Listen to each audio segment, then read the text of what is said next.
Okay, let's review Thundercats Roar.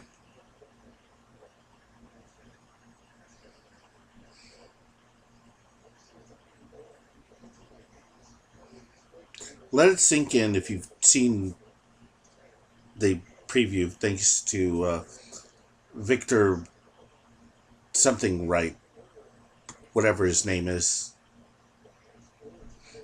I can tell you one thing.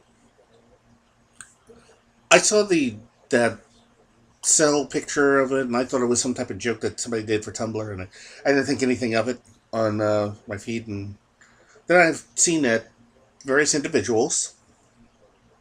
I've pointed it out. Douglas Ernst, just some guy, and I needed to see this preview.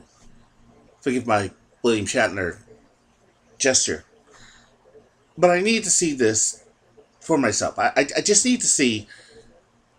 I just need to see it. Now, I don't watch Steven Universe. I've had a problem with a lot of certain things that they put out there. Like, how can I put it? There are a lot of things which start out serious, but then become a parody of itself. I guess that's a proper term. It's, how can I put it? Dragnet. I remember when they redid Dragnet as a movie, and they made it into a bit of a comedy. Luckily, Tom Hanks and Dan Aykroyd kind of saved that, made it worth it.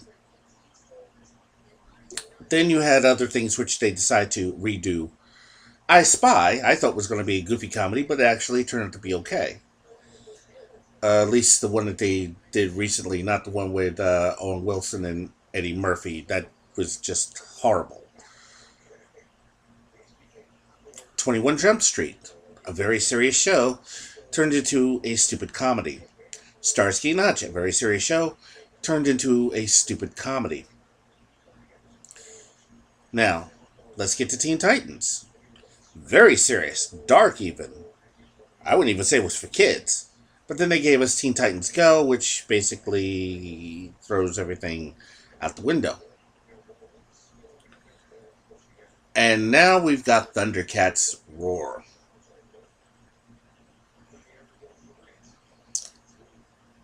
When I see the guy, the producer of this thing, you've seen him. He's got the ponytail and everything. He just looks like your atypical hipster douchebag. And all I could think was, I would love to take a pair of scissors and cut that freaking ponytail off, and tell that staff of his to go back to college and get some real skills. Just some guy said it best. These people are lazy. Just like comics journalists. They're lazy. They don't investigate. They look at a tweet, they look at what somebody else says, they don't investigate, they just write whatever they damn well feel, and there you have it. Before you know it, you have a legitimate concern about comics and the way they're going. Suddenly, you're now evil right wing Nazi alt right left up down press start kind of, I don't know. And I'm looking at on the news feeds also, and nobody's happy about this. Just like they weren't happy about Ghostbusters, they weren't happy about the reboot of Ghostbusters. They weren't happy terribly about how they took the Force Awakens. They weren't happy about this. But it's going to be harder for this guy to get around it. He can't say, "Oh, you don't like diversity," because if he tries, I can tell you one thing. I saw his crew working on this, and they pretty much seem homogenous there. A lot of white people there, so you can't say, "Oh, you're just don't want it because people of color are doing it." No, baby, it's all on you. What really strikes me as interesting is how the guy describes it, saying that the original lends itself to comedy, and I kept thinking to myself, how? Again, Douglas Ernst pointed it out. I think just some guy pointed it out.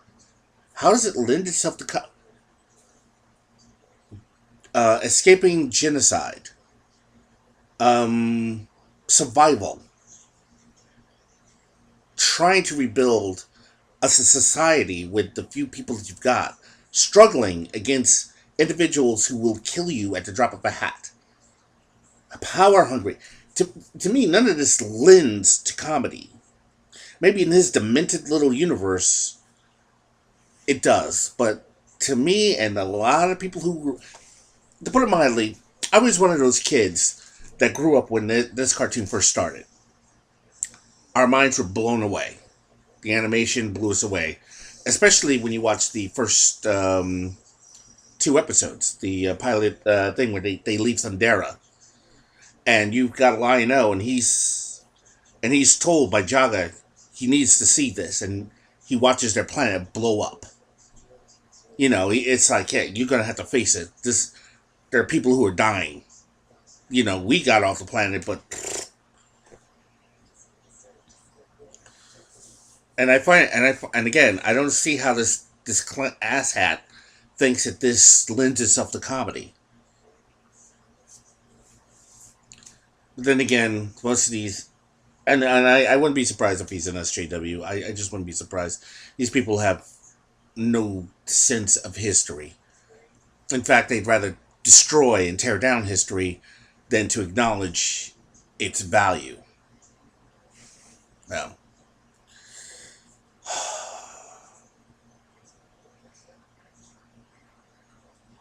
I really, again, I don't know what to really say. I just don't. I honestly don't know what to say. These people have no, they have nothing. They're lazy, even incompetent. But lazy is the main thing. They are lazy. They could have came up with something new, but they are so lazy that they have to go into the well of back in the day and use, as I've heard it, just some guy put it, that interchangeable Steven Universe shape. Because they are that lazy.